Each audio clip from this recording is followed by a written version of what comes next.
here. I'm 72 years old. I'm still here. You're kicking and running around and. No, not doing so good. Oh no, I hate to hear that. Yep. Yeah, stuff happens, man. You know, when your car gets 500,000 miles on it, something's gonna break. Yeah. So yeah, I'd seen you said you had a few there. You were looking to get rid of. What were what were all the addresses on them so I can check them out? Are you a primary or are you just like an agent? I'm an owner of the business. Okay. So you're the guy that can make a decision. Yeah, that's me. I'm boss man. You got me on the phone right now. Okay, well that's what I needed to know is because I don't like necessarily working with, back and forth. And so here's kind of the deal. I got my first house in 1981. I was 27 years old. Mm-hmm. It's a double brick house. Okay. And it is located at 649 and 651. From that point there, I bought across the alley behind the 649, 651. I bought 648 Seymour. I bought next door to 648. I bought 640 Seymour Avenue, which is right next door. Okay. And then, time went on and I put out the word. I said, hey, if you ever want to sell, give me a shout. I'd like to buy it without a realtor. No commissions, no fees, no paperwork, just maybe draw it up, let the lawyer, do what he does. And, here's the money and thank you very much and see you later. Mm-hmm. And so I put the word out. So then 630, 649,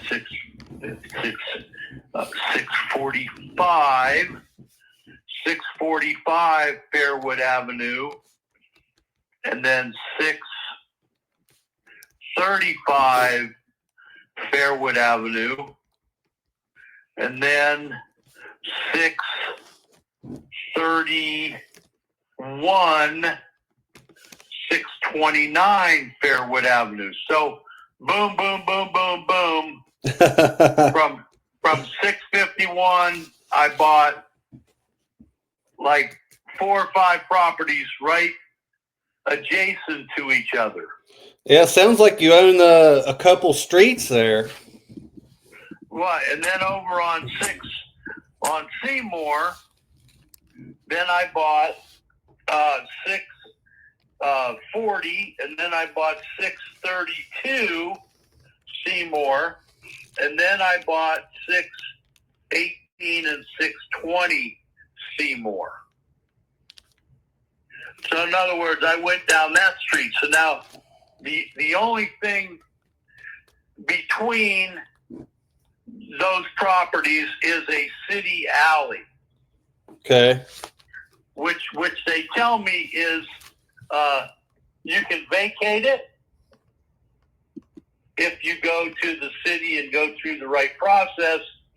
You can get whatever half an acre, whatever 3/4 of an acre, whatever it is, and you can add it to all those parcels because the first requirement is you have to own the adjacent and I believe the legal word is contiguous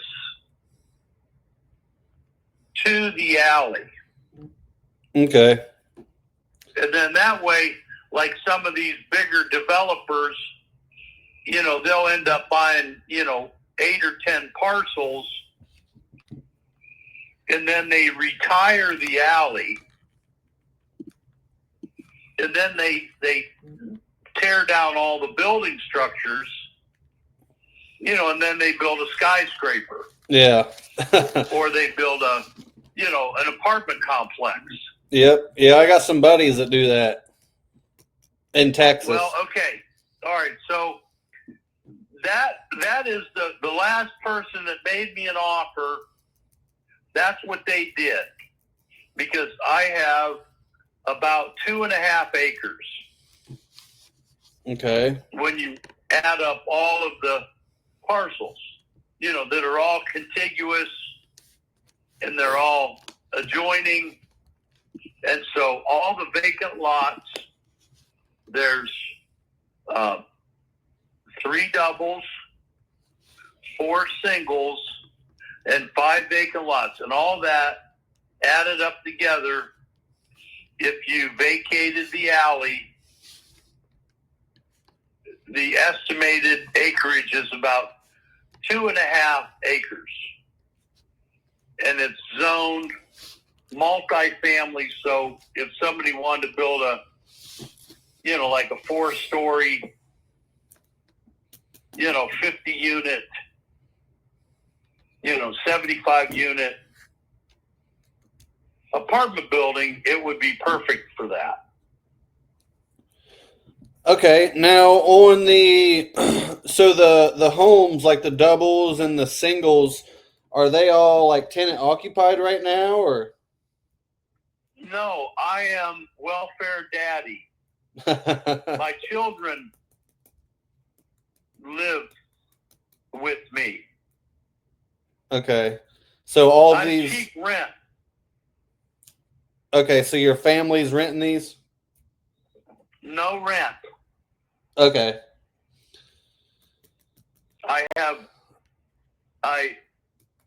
I'm taking care of my family. Yeah, that's the reason we do it, huh? Well, okay. You probably have a younger family than I do, and maybe someday maybe they will live in one of your properties and go to college or something, and that's a good thing. I mean, that's one of the reasons I bought them was, I thought, hey, if someday my kids need me to, be Uncle Sam, welfare daddy, whatever, help them, not be living on the street, not be collecting food stamps, and because the world's gotten a little more harder to. It's hard to find a $25 an hour job these days. Yeah, and if you do, it's not really worth the 25 an hour anymore. It's almost seems like 10. Well, by the time Uncle Sam gets done, raping your paycheck, yeah. Yep, and that's what I was going to say too. I'm sure with the whole alley thing, if you just give the city enough money, they do it. They're a big money game too. Oh yeah, they're a money game, and so you flash enough of those Benjamins, if you're blessed enough to have some to flash, I'm sure you can get the job done. I mean, it gets done all the time. I mean, yeah, every day of the city is all about if they're going to get taxes from, a handful of units as opposed to a 50-unit apartment building. Yep. And the one developer that I was talking to said that the sewer, he found the sewer depth was like 13 feet, maybe. Oh, geez. So it was enough to put an underground parking. Huh. What?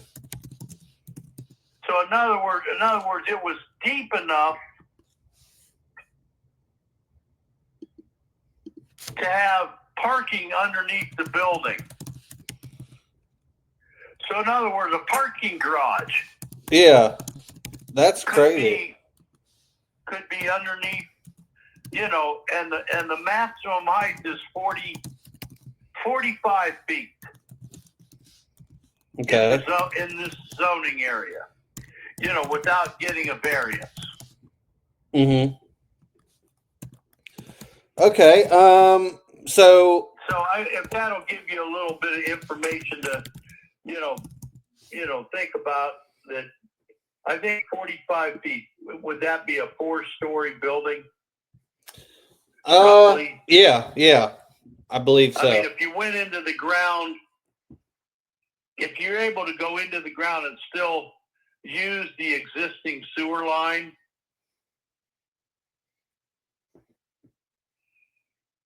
yeah.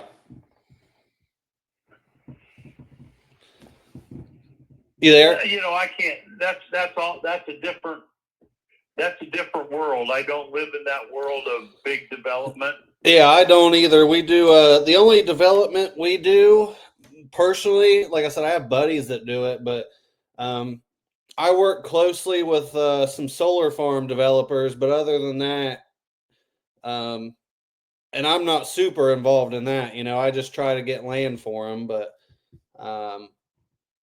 yeah, development isn't my niche either. So for me on this, I mean, the play for me would just be keep them. And then we'll see on them vacant lots. I actually have a buddy who's buying vacant lots right there, so I may just sell them to him and then keep the houses. Well, the one nice thing about the vacant lots is, and you might not care about it at all, but off-street parking is sometimes an issue. Oh yeah.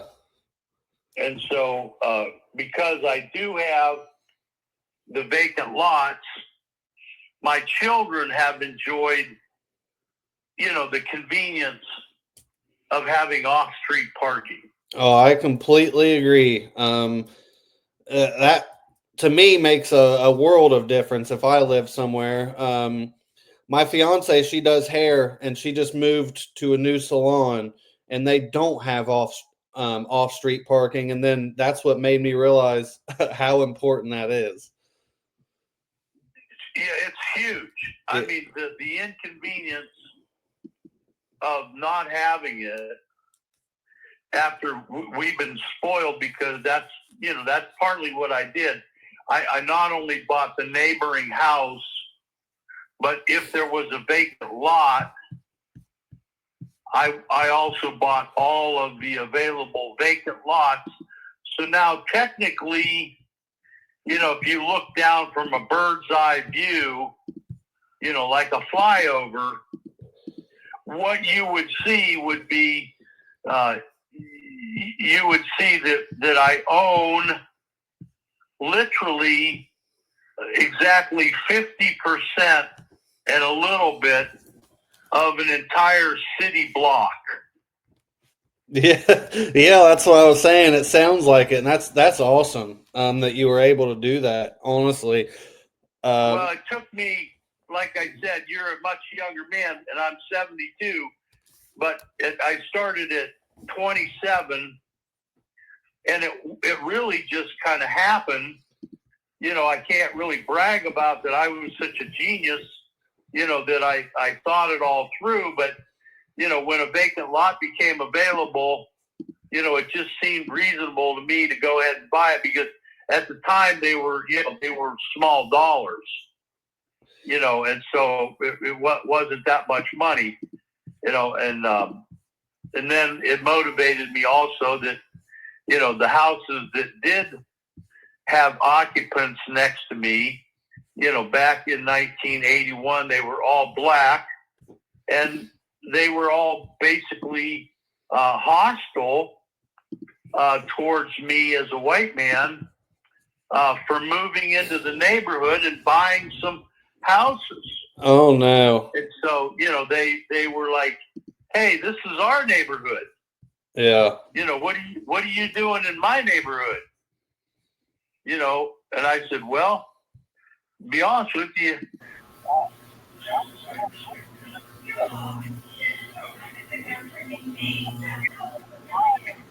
a house someplace else for $5,000. Yeah. Yeah. True. That needed rehab. Obviously, it had to be fixed. So it wasn't like I was buying a $5,000 ready to move into rock and roll, collect rent. It was a shell, and the crackheads, had already devoured the plumbing and devoured, the electrical panel and devoured the wiring in the wall and, devoured whatever else they wanted to devour. And so, it was a start all over, and build it back again. Yeah. And then that made my investment, probably around 50,000 then, even though I bought it for 5. Yeah. Whenever you got them, were you lucky enough to get them at once like this, or in packages, or I'm guessing you had to do it singly, didn't you? Yeah, one at a time. Yeah. Yeah, that's what I figured. So No, I had no advantage at all. yeah. I had no advantage. My dad died when I was 13. I had no, the only thing I had no money. I had a pickup truck. I was a carpenter. I had work ethic, and I didn't use drugs, alcohol. I didn't smoke or chew, and didn't hang with those that do. Yeah, so you did the simple the simple narrow route that we're supposed to do. I just worked my ass off, quite frankly, Tyler. Yep. Yeah. I just worked until I couldn't work anymore, and then, and then I'd fall dead in the bed. Come on. Yep. And once I'd fall dead in the bed, then, I'd get up and do it again. Yep. So with the family there and stuff, say we can get this done, and I take them. I have no leases. I just didn't know. I'm just making sure they had. I'm sure you would make sure of it, but just making sure they had, somewhere to go and all that. Well, yeah. I mean, I would be most likely, because of my nature, I would probably be bequeathing them with, a handsome, maybe down payment. Yeah. So that they could go and, find someplace to live. Yeah, you sound and you remind me a lot of my grandpa. He was pretty much the guy like you were, where he went the hard way and the simple, straight and narrow forever, and has kind of passed that knowledge and grit down to us grandkids. So, and we were fortunate enough to him financially help us when needed, as it sounds you are. So, I mean, I can relate to all that a lot. Well, that's my scenario or situation. That's, Yeah. But I'm getting my health hasn't been well. And basically all my resources are tied up in, the properties. So, I don't have a pile of money in the bank. Mm-hmm.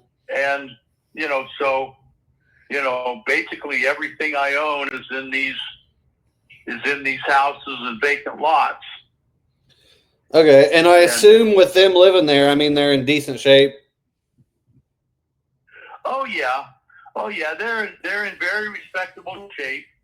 Not all of them are livable though.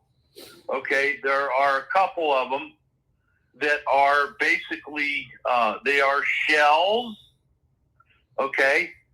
Okay. They need pretty much a makeover, but very good bones. They're dry. They've been secured. They're not tore up, but they're going to have to be. I mean, I use them for as if I had a garage. Okay. I use them for that. There's two of them that are like that. The 640 Seymour is basically a garage. It's got storage stuff. It's got hardware items. It's got, a couple washers and dryers that I keep on hand, in case somebody needs one. Okay. It's got, there's a couple mantles, wooden mantles that were, gorgeous and decorative, and that I store there. I have, some boards, some trim. I've been known to remove trim from when I'm doing a job and pull the nails and keep the trim because you can't buy it anymore. Yeah. Some of the old trim. So would you say like on 640 and then the other one that you said was like that, would they be considered like full guts or just need a big makeover? Well, you would have to determine. I would never do a full gut. I would just simply work with what I had. Yeah, I mean, like there's drywall up and stuff like that, or on some of the walls, yes. I mean, there are some of the walls that have actually been removed because, well, the 640 Seymour, it's a little cookie cutter, 1,000 square foot ranch that, was a 3-bedroom. If you counted the second floor, it was a Cape Cod. So it has a full bedroom upstairs with knee walls. Do you know what I'm talking about with knee walls? Knee walls? No, I'm not familiar. Okay, that would be if you went up to the second floor from one end to the other, to your left and to your right would be a 4-foot knee wall. Okay. And then a cathedral. Nice. In other words, a long, narrow bedroom. Okay. Let's see. From one end of the house to the other. Okay. When I say a knee wall would be, it's cathedral ceiling from the down to the knee wall. Okay. You know what a Cape Cod is, right? Yeah. Okay, that's what that is. 632 is the same way, except 632 is in the original condition. Everything's original. Okay. Everything, nothing's been, no walls have been removed. I mean, there's new ductwork, new furnace, new electrical, new plumbing, new wiring, new, windows and doors and floors, but that's a 1950 model Cape Cod. Okay, now, so that's what I was going to ask too on, you've mentioned it on a couple of them, but like the majors on some of these, like the, electrical, HVAC, roof, can you think off the top of your head any of those that would need fixed? No, everything is functioning except for 2 of the properties. Okay. Okay. Awesome. The other one is 635 Fairwood, and it's a big 3-story, 4-bedroom. I get calls on it almost every other day, or at least once a week. Let's see. I'm bringing It's a up. big, giant 4-bedroom. If it was fixed, I don't know, what does a 4-bedroom rent for? Well, that's what I was looking here at this one. For some reason, mine says it's 600 square foot. Surely that ain't right.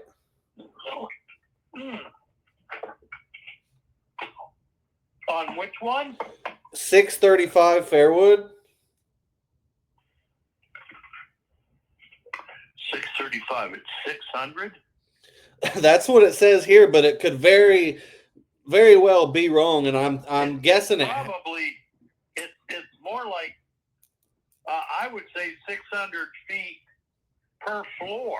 Okay, yeah, that's probably, like I said, this is just off of Zillow right here, and it's wrong 80% of the time. So, Yeah, I would say that it's because it has a full basement. It has it's just it's a wood frame. It needs totally done. It's I just use it for a garage. I keep some tools there. I keep a couple ladders there. I keep if I have some leftover material or whatever. I don't keep any paint stored there, obviously, because it has no heat. okay. So it's basically, it would be a start over. Okay. And that one, so 640 Seymour, would you say what, 50 grand to fix it, or? I would say $100,000. 100, okay. And then what about the 635 Fairwood? What do you think to fix it? Oh, at least 100.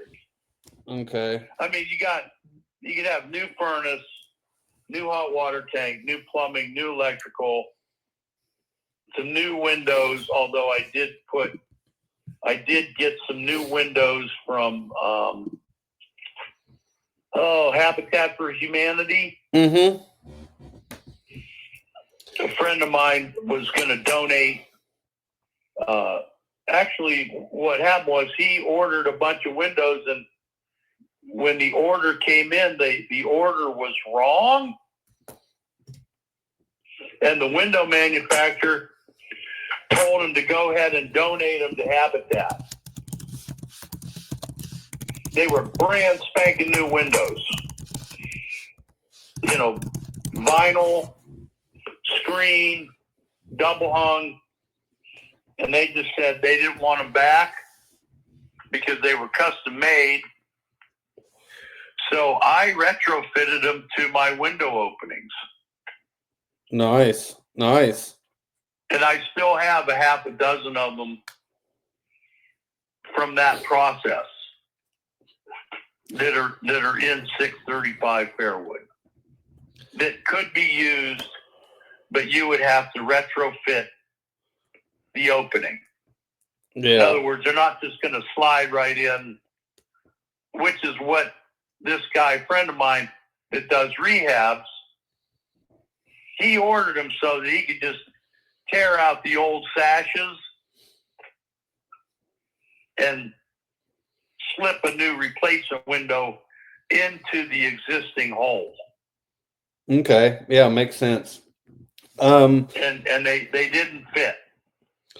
So he had to reorder them, and he was going to donate them to Habitat for Humanity. And when I caught wind of it, I said, well, donate them to me. No doubt you can't get those type of donations, rarely ever. Them things ain't cheap. Ever, right. So he said, okay, come and get them. They're in my way. Yep.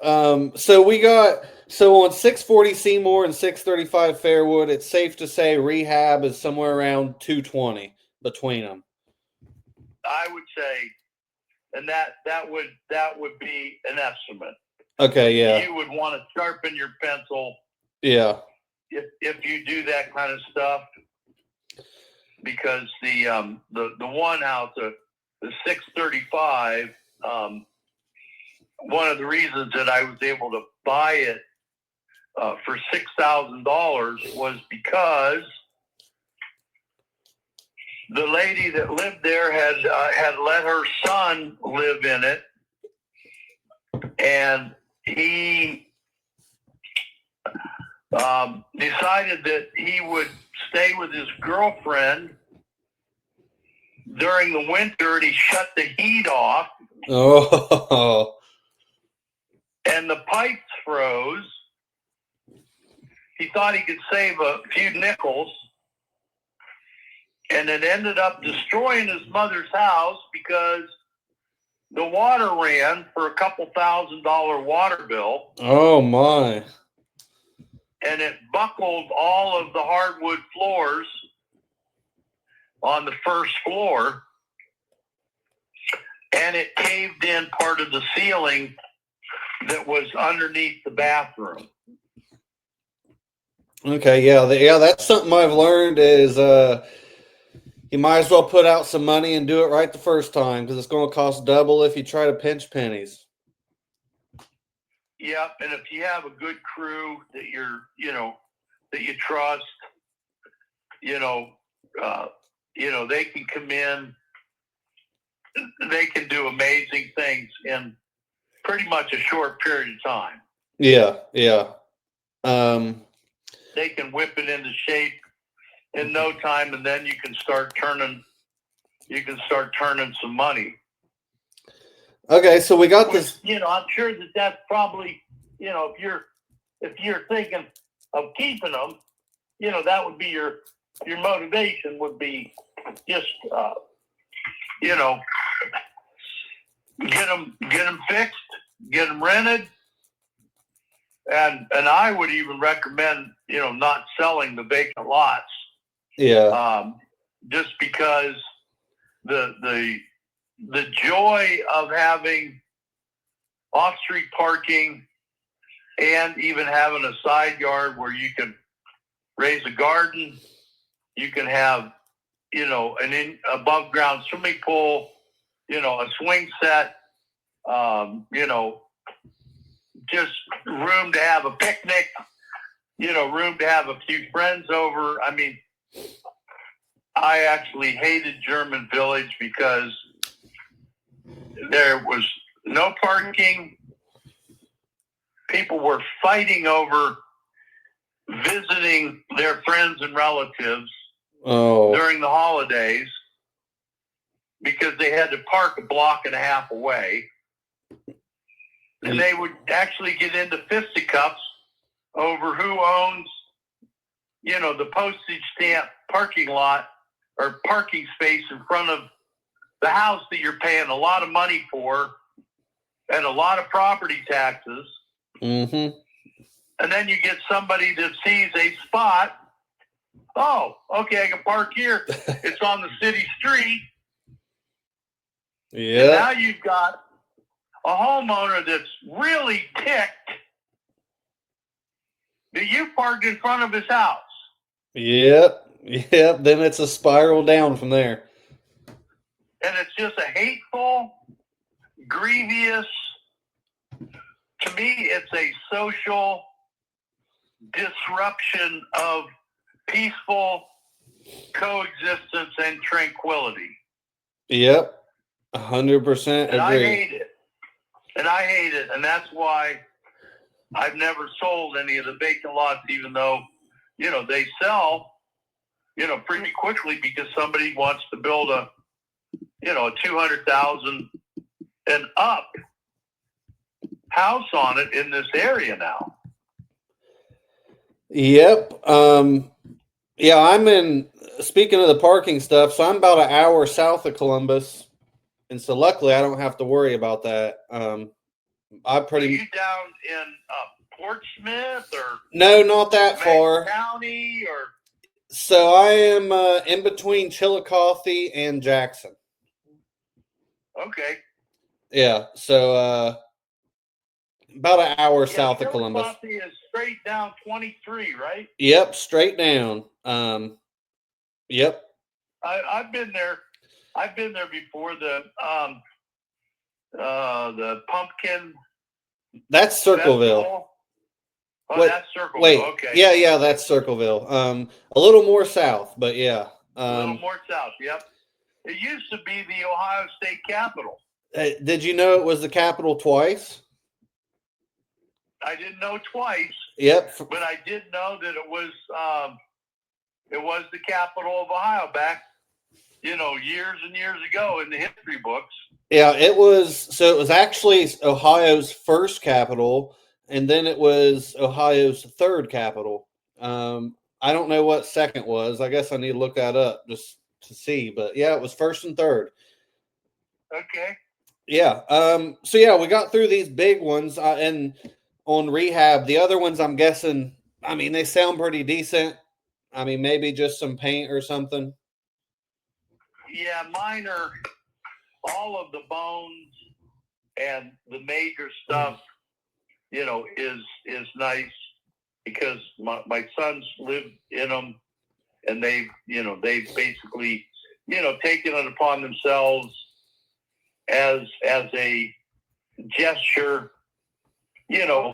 towards me that, hey, Dad, if the rent's free, then I should step up and, redo the kitchen or, redo the bathroom or, put down some new carpet or, Yeah, basically as their rent part, just, hey, take care of it and call it good. Right. Instead of his rent, here. Yeah. We'll make it comfortable for ourselves and not just let it go. Yeah, totally makes sense. Okay, yeah, I'm definitely interested in them here. I mean, do you have a number-ish in mind of what you'd want for all of them? Yeah, the developer was throwing out, like, $1.5 million. Okay. And so, it started becoming somewhat, very tempting because I would have to then pay, a pretty good chunk of that to Uncle Sam. Oh yeah. I'm sure that they're going to want 20, correct? Or am I missing it? But maybe even more. And maybe more. There you go. So I don't know what the capital gains on it would be with me, with a fixed income. I'm retired. I get a pension and I get Social Security. And my wife actually is still working. She's 10 years younger than I am, so she's still finishing up her career. But she's ready to. We're both kind of ready to. Yeah. And so if we had one buyer that we could trust and could deal with, and that would make it easy on us both without getting too complicated and without giving away a lot of fees and realtors, I'm always suspicious of the hidden fees. Yeah. Doing business with a realtor. And so, if I had a guy that, I could trust, because I'm a handshake kind of a guy. I'm like old school. Yeah. My dad did, and I know paperwork has to be signed at some point. Okay. I understand that, people don't bring, a briefcase full of cash. Hey, you'd be surprised. Closing. You'd be surprised how many sellers think I'm going to meet them in a back alley with a briefcase full of money. Okay. You know what? You know where that comes from is there's a false concept, and a lot of these people that have, called me, man, we want to buy your place with cash. And I say, you know what?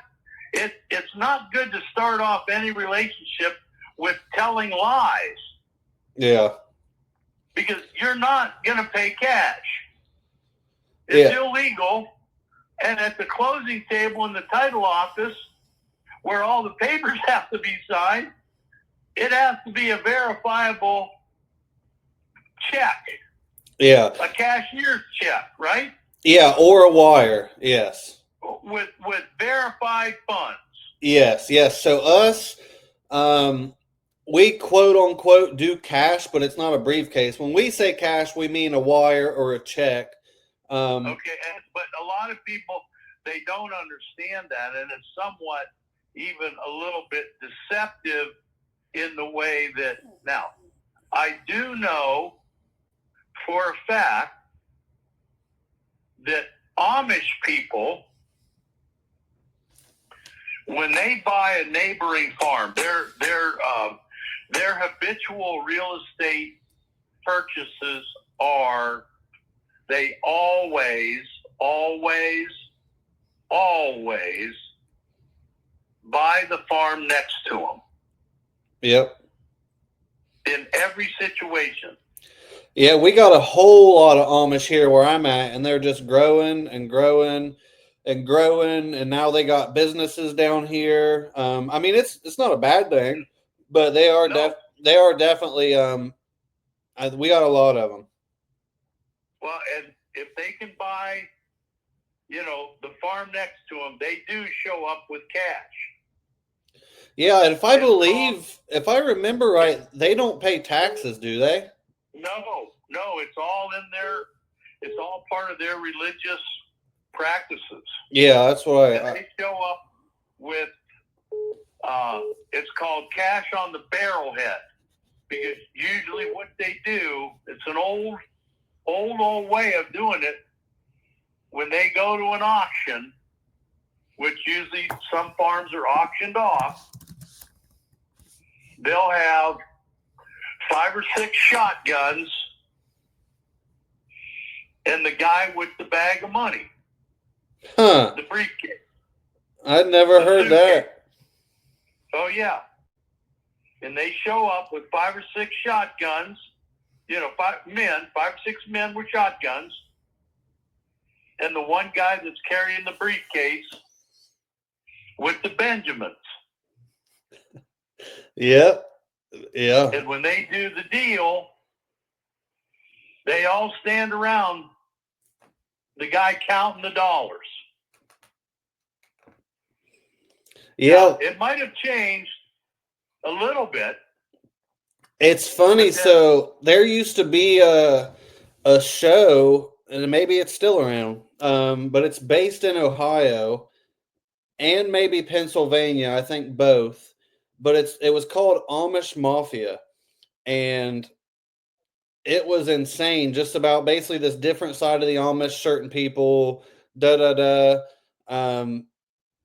it was very. They don't play no games. They have their own police department. Yeah, it was very interesting because growing up, I mean, you don't hear about that, but now it's just. It's like hearing about the Masons. Yeah. Or hearing about, the Jehovah's Witnesses, or, hearing about the Latter-day Saints, the Mormons. I mean, a lot of that stuff is very secretive. They don't want their dirty laundry or anything out there that would, that would color them in anything other than, these are just straight up good people. Yeah. And 99% of them are, but you know what? There's scoundrels in every group of people. And so, there's people that bend the rules and take advantage of, and, whether it's lifting up some girl's skirt, or, zipping down some man's zipper, they have their issues with sexual immorality too. Mm-hmm. They just do, and the love of money too. I mean, they have people that'll, break certain rules and moral values for money. If they think they can get away with it. But yeah, there's the Amish that I grew up around in Parkman, Ohio. I grew up north of here. Mm-hmm. I transplanted here in 1979, and I bought my first house here in 1981. And then I met my bride, my wife, and mother of my 3 children, and so we've been together for almost 40 years, and might even be a little bit longer than 40 now that I think about it. But anyhow, the cash is, the funds have to be verified, and then there has to be, the necessary paperwork, title insurance, obviously, and there has to be, proof of ownership. There has to be the proper transfer of ownership from one person to another, so that all parties involved are secured in their, in their transaction. Yeah, for sure. So I can tell you kind of how we work, which is exactly what you just said. So we do quote unquote cash, which would either be the cashier's check or wire. We use a title company, so it all goes through the title company. Like you said, to make sure it's free and clear. They do all the transfers, wiring. They do their title work. Let me think. What else? They do that title. It's all ran through them. Is I guess my point here. Right, and in most cases, I think the real estate agents, I think they want to make the seller maybe responsible for certain parts of it, the buyer responsible for certain parts of it, and everything. And I'm of the opinion that all that stuff, if it's a mutually agreed upon transaction, should maybe just be split 50-50. Yeah, so mine actually, if we come up with an agreement and go through it, just so you can keep in mind, I will actually pay all of the fees, and there's no hidden nothing in there. I pay title insurance, I'll pay closing costs, anything that pops up. So the number that I would give you, say I say, hey, look, I'm gonna give you $1 million for this. We're just going to throw out a random number. That means $1 million net to you in your pocket, minus any mortgages or liens. So, like any mortgage or lien would come out of it. But as far as any fees, that all would be included in that. I would pay it. Well, right now I have no mortgages. Yeah. So as long as there's no liens, then our number would be net to you, just straight net to you. Or the agreed upon gross amount, which then I would have to turn into the IRS, and they would tell me, this is how much you have to pay us. Yeah, I honestly want to say it's probably, and don't quote me, but I think it's probably around 26, 27%. One way we could potentially fix that, but you probably wouldn't want to do it, would be a seller finance to avoid it. But I doubt you want to do it because you're going to want to get your family each a significant down payment. So I don't think that'd be best. Correct. Here. Yeah, I'd have to be able to sweeten it up for them. Hey, you're going to have to move in, 30, 60, 90 days or whatever the amount of days, would be agreed upon. And so you need to start shopping around and find a place, which I'm dearly hoping and praying that President Trump can get was it Jerome Powell to lower the interest rates. Oh yeah. The one that's the head of the Federal Reserve Mm-hmm. that sets interest rates. It would be a huge, big plus for our economy if he could get the interest rates down a couple percent. I mean, the economy would start flying. Yeah. I mean, if he could get it down to even 5%. Mm-hmm. Yeah, that's about I feel. Well, whenever I got my home, I think that's about what my rate is, about 5. Which I think when I got mine, it was actually the time where they were down around 3.5. I just didn't get that, but yeah. So yeah, I mean, with that being said, I guess if I pay all that and stuff and we do the cash, I mean, what do you think you would be looking for? Well, okay, I'm going to have to. I don't want to be evasive. Yeah. Okay. But I would like to talk it over, with my family. Yep. To make sure that everybody is, going to be okay with, with it, and that, and then I'm, going to have to consult with my wife, obviously, and see, how she's feeling about it. And then, because a lot's involved. Yeah. A lot of moving. I'm sure there's a lot of stuff that, will just have to be dumpstered. I mean, for lack of a better way of putting it, I mean, you might want some of the building materials, but, mm-hmm. There's a good chance you won't, but, we can cross that bridge when we come to it. I have preserved a lot of trim and stuff that like the teardrop trim around the 1950 model house that you can't buy anymore. And it's all solid wood. It's not vinyl covered plastic. It's actually real wood, and then the other houses I have are, the 1920 model,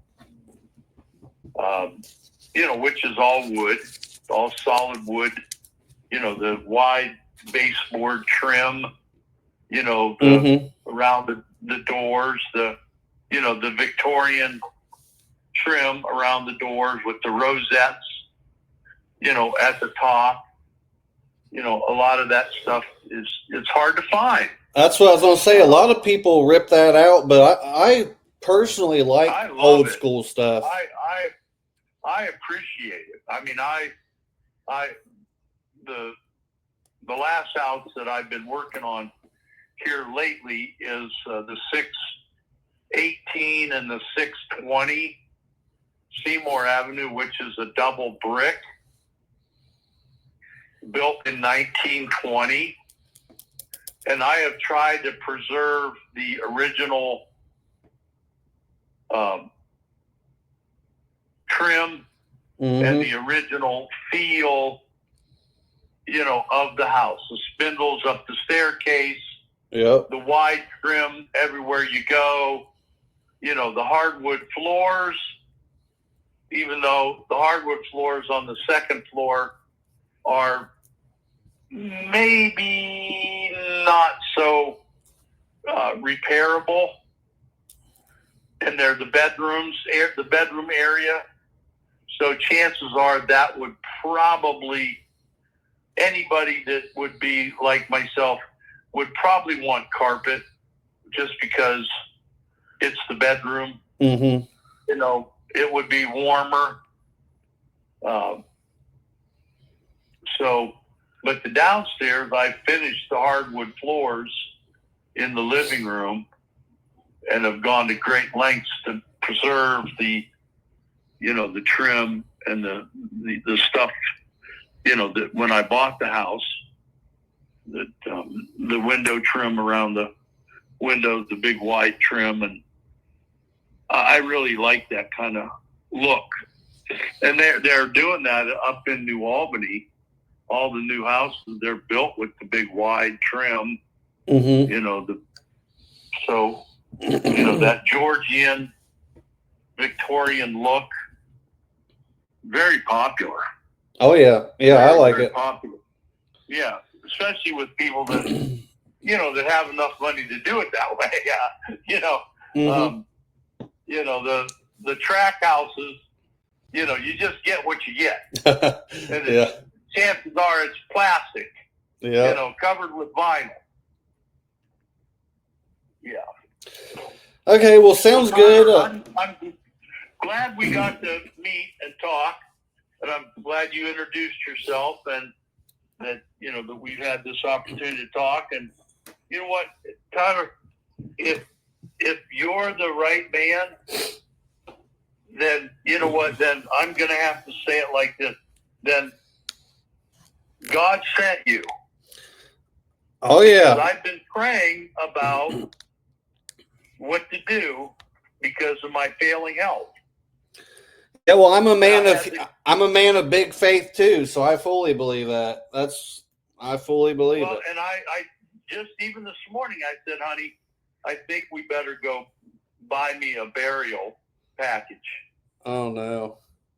Yeah, don't, Tyler. You know what? Don't even think about it because I might live to be 80. Okay, but I've been having issues. I've been having issues breathing. Okay, I've been on four different bouts of antibiotics, and I'm still kind of a little bit clogged up, but not as bad as I was. Okay, so I'm coming out of it, but I've been having trouble breathing. Okay, so that's the long and the short. I don't know why they want me to go in and see a pulmonary, like a lung specialist. Mm-hmm. I'm supposed to schedule. My main doctor referred me to a lung specialist. So I need to make an appointment and go in and get checked out. They did x-ray my lungs. They didn't see anything on the initial x-rays. I didn't get an MRI or anything deep or, more advanced. It was just a normal chest x-ray. Take your shirt off and, take a couple deep breaths, put your chin up, and if you've ever had one of those and they take you a picture of it. And yeah, I had to do one around actually the day before Thanksgiving. I got bronchitis and pneumonia. So, well, I had walking pneumonia for a while, so that's kind of where it got started. So, but I'm doing okay. I'm doing better. But you know what? I still want to go buy a burial package just to get that out of the way, so my kids and my wife, being that she's 10 years younger than me, doesn't have to fuss over or deal with that. Yeah. I already have my burial plots purchased. We bought those years ago.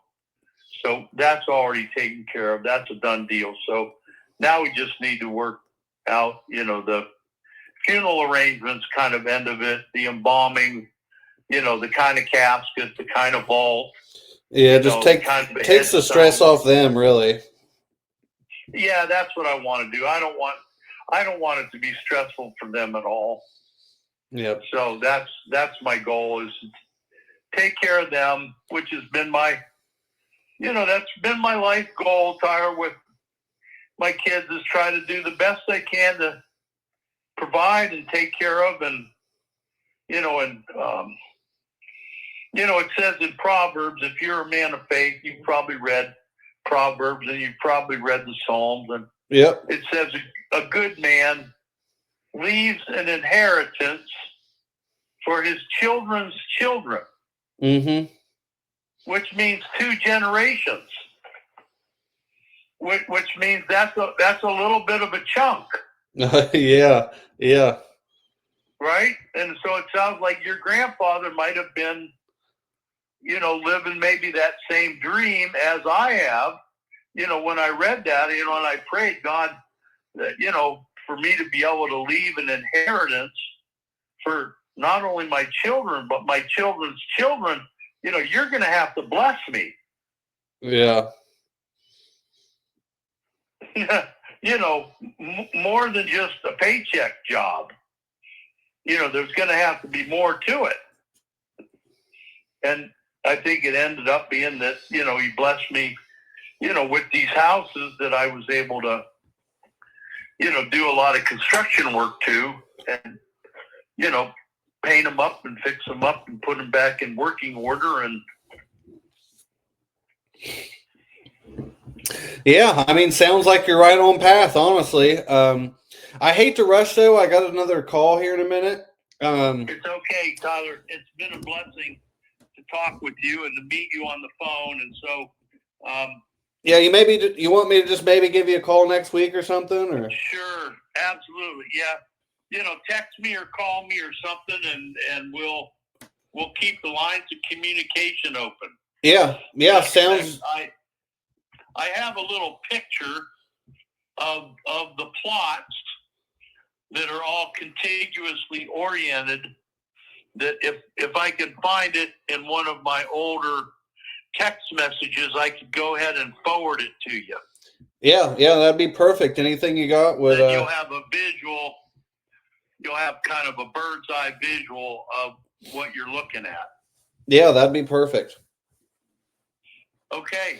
Sounds good though, and yeah, hopefully we can get something done here. Would love to help, and I guess we'll talk next week. Yeah, good time to do it in the spring, right? And then you got the whole summer to. Oh yeah. Whip it into shape. Yep, exactly. Yep. Okay. But sounds good, and have a great day. Yeah, thank you, sir. Same to you. All right, bye. All right.